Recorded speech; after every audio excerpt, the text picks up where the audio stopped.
Hi.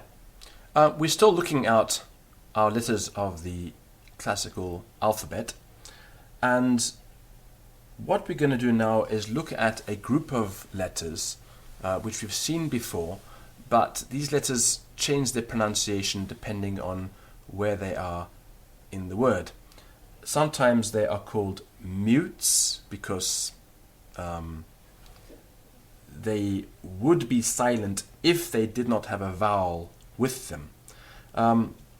Now, these letters also exist in English, and they are followed by a vowel when we recite our alphabet. So A, B, it's got a vowel after it, B, E, B, C, D, right, and so on. So in these letters, you cannot say the letter B without a vowel. Try it.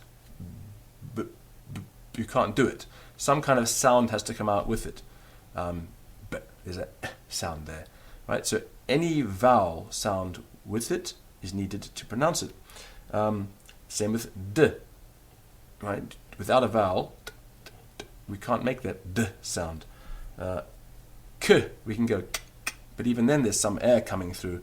To do it with no air coming through, it's not really a k sound. And so on. So these are called the mutes. Their full sound requires a vowel. And then we have the aspirates. These have breathing air going through them.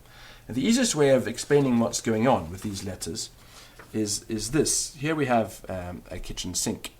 And in this drawing, the kitchen sink is unplugged, so the water can come flowing through and go straight through.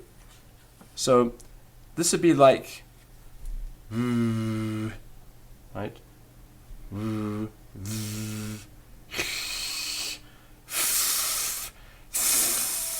Right, there's air going through. But if we plug it up, let's do that. Let's stick our plug in the sink. And we've plugged it up. There. Now it's plugged up. And the water can't go through, the air can't flow through. So instead of going, we have to go b, b, because it's plugged, b.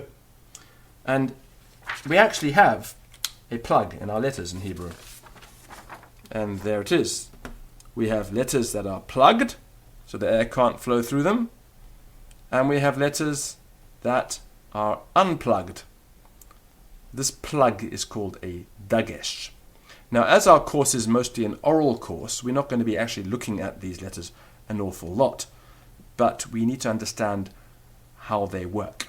So here we have our b, it's labial, both of our lips are being used, b, and if we take the plug out and the air goes through, we're still using both of our lips, but it becomes v, v, b, b, v. These are actually the same. The only difference is that this is plugged and this one's not. Here we have g, g. What happens if you take the plug out of g and let the air go through? We end up with r, r. It sounds like a French R.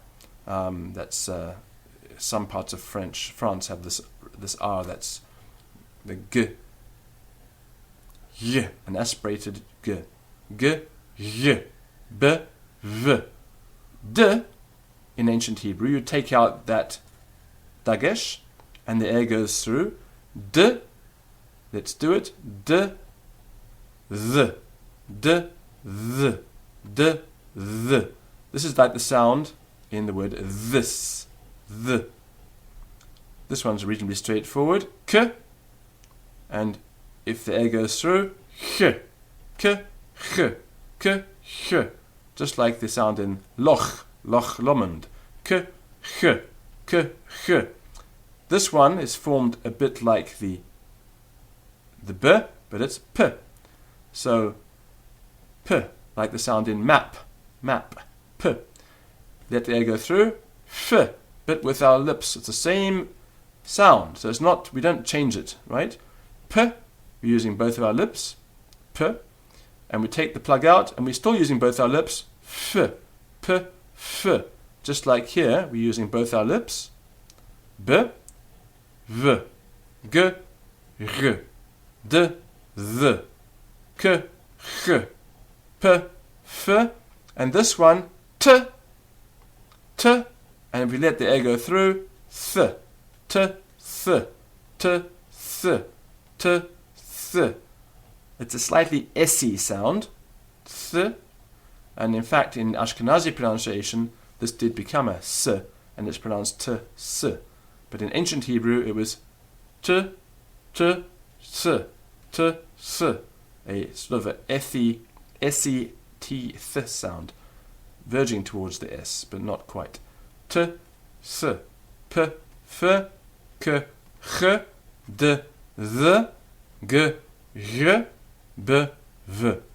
And there we have them, our mutes, because they are silent unless they have a vowel, and our aspirates, v, r, th, ch, f, th. And if you want to press pause and write them down, feel free. And also, one last thing, these are known as the BGDKPT, or they are also sometimes called bagad kapat, BGDKPT. Any Hebrew word that begins with one of these will always have the mute form. Right? A Hebrew word cannot start with the letter f. There are no philosophers in Hebrew, and the word falafel is not a Hebrew word. If it were a Hebrew word, it would be pelafel, not falafel. Right? If it starts the word in Hebrew, it has to have a dagesh in it, and it has to be a mute. That's it. Bye for now.